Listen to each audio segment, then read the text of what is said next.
If you guys want to skip the intro of this, click that. It'll get you to the tutorial. What's going on? My name's Luis. I just wanted to do a quick little demo of how I do a skin fade. I'm going to be going over exactly the steps that I would take in order to do a skin fade. I'm also going to put over here the socials to my barbershop, my personal Instagram, to show you all the different types of cuts that I do. Also self-promotion on my barbershop. I'm 24 years old. I am coming up on a year on my barbershop. And I just wanted to show you guys how I would do a skin fade. It's going to be a medium skin fade on my client Janito. Thanks again for the help. I really appreciate it. You came in clutch. Real quick, one small thing you guys got to pay attention to is the clips and the tools that I use. Majority of the haircut is going to be done with no guard, half guard, 1 guard, and 1.5. Clip over comb, and then some shear work. I'm using the Wahl Seniors, Babyliss Trimmers, Babyliss foil shavers, and Hanzo Shears and thinning shears. And just a straight razor that I got on Amazon. It was just whatever I could find at the time, like 7 years ago, and I've had it ever since. I just love the weight to it. I've tried other razors, but it was just the easiest for me. I'm able to really sculpt out some designs and stuff like that with the razor that I bought. But yeah, guys, hope you guys enjoy the video. And again, these are the socials. Anytime you want to check them out, check me out, check my barbershop out, feel free to do so. Hope you guys enjoy the video. Real quick before I start the video, I know I said I was gonna start, but real quick before that, I just want to go over something real quick. How I break down the haircut, I get everything in a systematic place. So basically I would do like sides, outline, ridge, and then top. For a skin fade, we kind of ignore the outline until the very end. Anybody that follows me on socials or any of the people that I teach, I always say sides, outline, ridge, top, but in skin fade, we save the outline for the end because you're pretty much going skin up. Just wanted to make that apparent for anybody watching that is one of the kids that I teach. Okay, now we're gonna go to the video, so thanks. Okay, so this is what I was talking about when it came to the sides, outline, bridge, basically everything that I was talking about earlier. First, we're gonna do the sides, then you do the outline. If you're doing a normal haircut, say you do outline as sides, then what I'm pointing to right now is the ridge, and then after you do the ridge, you do the top.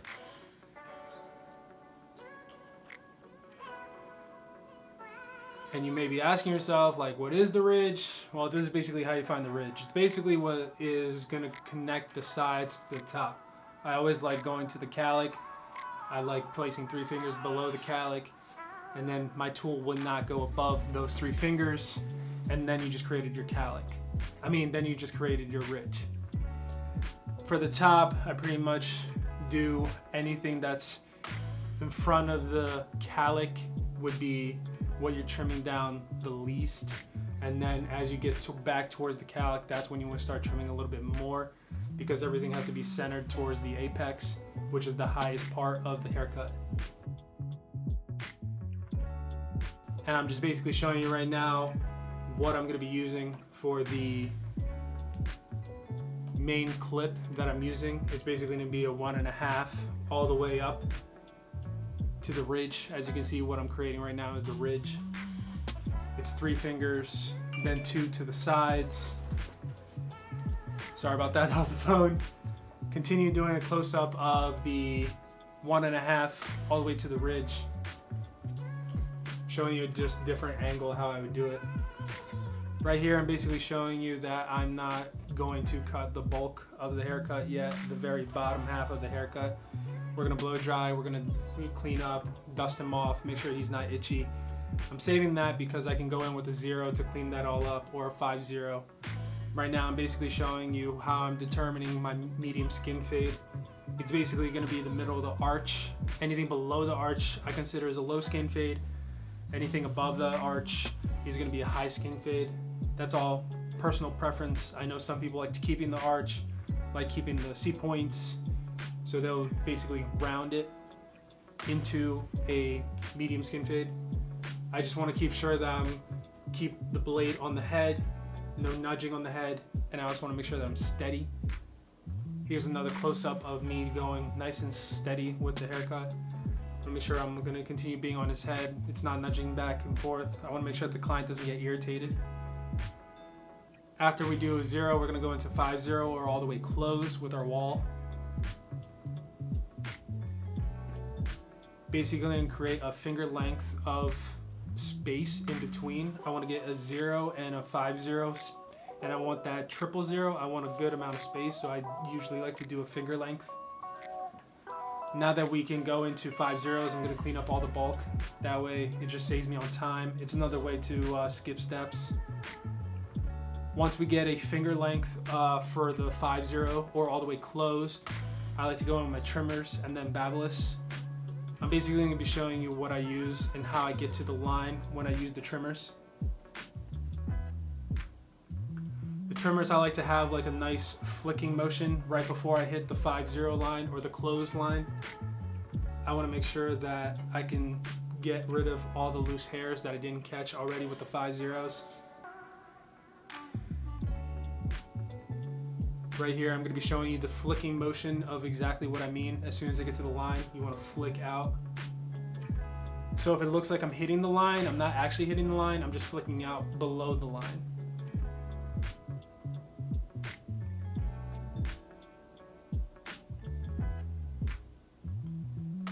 Remember, continue to blow dry, dust off your client. You want to make sure he's not itchy. Barber etiquette is really high, especially when it comes to my standards in my barbershop. Now we're going to be going in with a downward motion with the Babyliss. You want to start with the bottom teeth first because that's the most powerful one. The top one is what you use for flicking down. Make sure you get rid of bald lines. Right now I'm just showing you the flicking motion that I'm going to be doing downwards. Basically I'll be sanding hair. So whatever I didn't get with the trimmer, I'm basically going to be sanding that hair down. You go down first because if you're going to go up first, it's going to take off. It's going to irritate the client and not take off as much as you want right away. Now that we did down, now we're going to go up. It's going to save me on time because I won't have to be going up for a long time, clogging my tool and everything like that. Now since we're going up, we're going to end it with the top half. So basically the top half of the blade is going to be using, of the shaver, he's going to be using as a flicking motion to get rid of bald lines.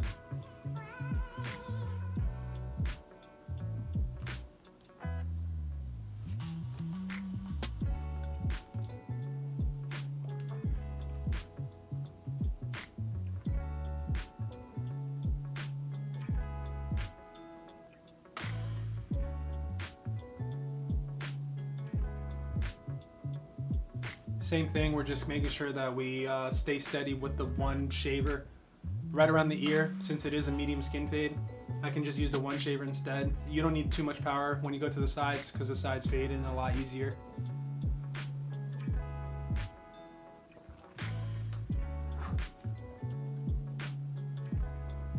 Now we're going to pay attention to open, middle, and closed. So basically whatever you're going to be using for the lever, all the way to the left is going to be open, all the way to the right is going to be closed, in between is middle. Pretty much we're going to be doing lever play, so you're going to be seeing me move from open, middle, and close as much as I can. The only tip I can give you with this is basically to not go above the guideline that you already set with the open or 0. You want to make sure that you stay within the guideline. Anything above that, you're just going to be pushing that line even higher. Another helpful tip is I like to always start with open. Even after I set the guideline, start with open just to make sure it's going to be easier for you to take off hair in later. Because the more you take off right away, you can't put hair back on. Right now I'm just showing you all the calic and all the ridge that I still have left to do. We go in with a 1. I'm skipping the 1/16 because that way I can have 3 separate guidelines. I can have the guideline for the ridge, I can have the guideline for the 1/16, and now I'm creating my 1 guideline. Same thing, we're just going to be doing lever play. Going back and forth from open, medium, and closed.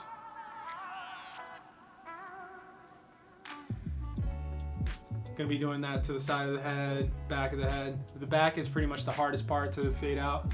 back is the hardest because it's the most dense.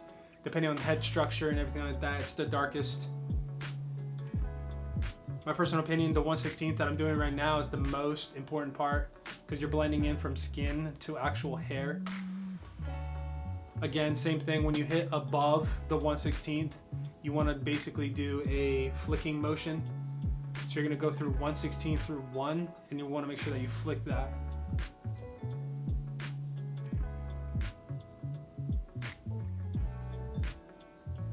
Taking it slow and steady, making sure that I'm not nudging his head. I don't want to nudge too much. Nudging can really irritate the client. I'm just basically showing you what exactly you shouldn't be doing. You want to make sure he's not rocking back and forth. Same thing, just doing lever play all the way through. There's no really helpful tip for this. Basically, all you're gonna have to do is experience. I recommend doing a taper. Basically do a low, medium, or high taper and see how fast or how like tight of corners that you can do lever play to get the tapers out. Here for ridge, we're basically gonna be doing clip over comb. The reason you flick out with the ridge as much as possible, the way I did with the 1.5, is so that way there's more hair on the sides. That way the hair comes out in an outward motion. So that way when we do clip over comb, since the hair is out, we're gonna be clipping over comb and making it nice and straight, flat with the head. How I like to do it is the spine of the comb. I basically like to put my edge of the blade right on the spine and just take it out. We're creating fake guidelines. So basically we're creating fake lines. I'm damping the hair right here because I wanna make sure that everything that I need to cut is what I need. Anything that isn't what I need to cut, I just pretty much spray with water and push it over. So we take it nice and slow, just pretty much hitting the spine of the comb with the edge of our blade. You don't want to go below that because you could leave a mark. You're gonna be doing that all the way through the side of the head. And I'm just gonna be showing you exactly how neat and clean it should look. So from one side, it should be nice and straight, and the other side should be puffed out. Again, remember to blow dry, dust off. Anything that you see on your client, he shouldn't have hair on his neck. So the left side should be straight, the right side should be puffy. Right now is basically detail work. I'm going to be using the Hanzo thinning shears. You can also do detail work. You can also do detail work with the corner notching of the blade. So basically, since the last clip that I used was a 1.5 to get the basically start of the ridge, you can go in with a 1, corner notch that in little dark spots to get rid of any discrepancies, any little marks that you want to get rid of. This is just detailing work. I prefer using the shears because I like getting in those tight corners. I can get in with the taper comb. It takes me a lot less time going with thinning shears than it does with the corner notching.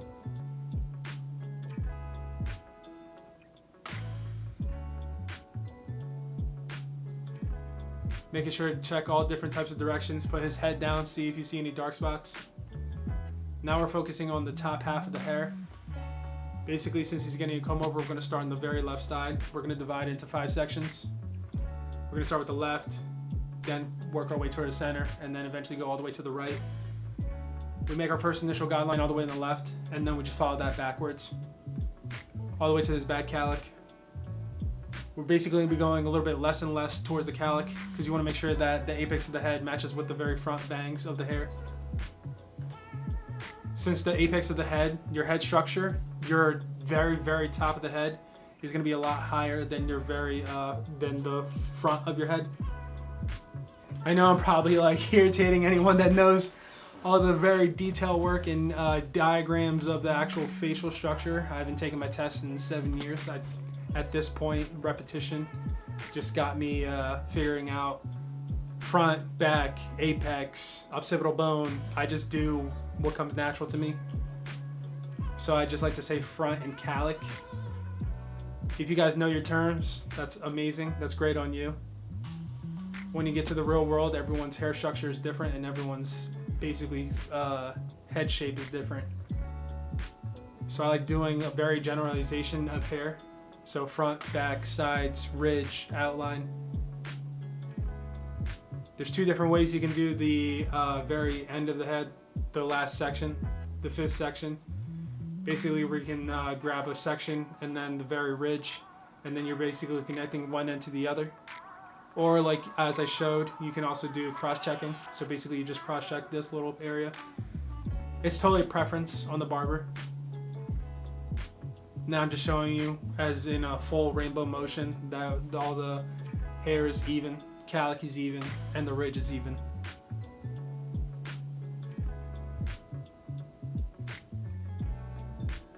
After that, we're going to be doing some razor work. I'm just going to be putting in a part. For my part, I don't like going all the way back to the head because I think the hair needs to grow out a little bit. I also don't want to make it too thick. I'm just basically nudge the razor line in. Afterwards, the razor will pretty much make it wider.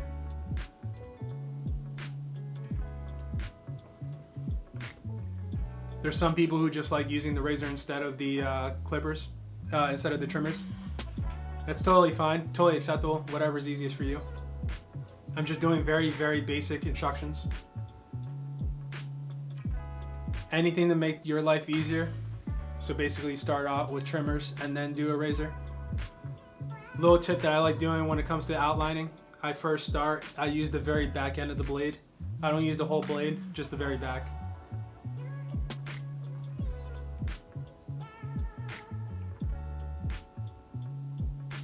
Taking it nice and slow. We want to make sure that we don't go too deep with the razor. Too wide of a hard part. If you can see it from like a mile away, it's way too wide. You want to make sure it's very like not noticeable. You shouldn't even be able to tell that there's a hard part in there. Little tip for it comes to beard. We're not going to focus on the beard today, but I just like creating endpoints. So this is very instructional for the beginning of when I was learning how to cut hair. I would just create a straight line on the sides, a straight line where I wanted the beard to end. Then all you got to do is lift the cheek up. And since you already made your two guidelines, you just lift the cheek up and you just connect a straight line from one end to the other. If you make a straight line while holding the cheek up, as soon as you let go, you're going to have a nice curve. Then afterwards, you can go in with a little bit more detail and get like a nicer shape of a curve. Since we're not focusing on the beard, I'm not going to do the rest of the beard. I'm just going to do the very top half of it. Now that we did the top, we're just going to put some type of gel, pomade, anything of your choice type of product to basically stabilize his hair. Get it in a nice style that we want. We're going to put from front to back, so basically from bangs to calic and then calic to front. And then we're going to blow dry. Just going to be using a Dyson. I prefer the Dyson, is able to get hot a lot faster. We're just going to be using low pressure, high heat, and we're just spreading it all around. But yeah, other than that, guys, hope you guys enjoyed the video. Really appreciate you guys for watching. If you guys like to see more content like this, please give it a thumbs up. If you guys want to see anything else, please comment down below.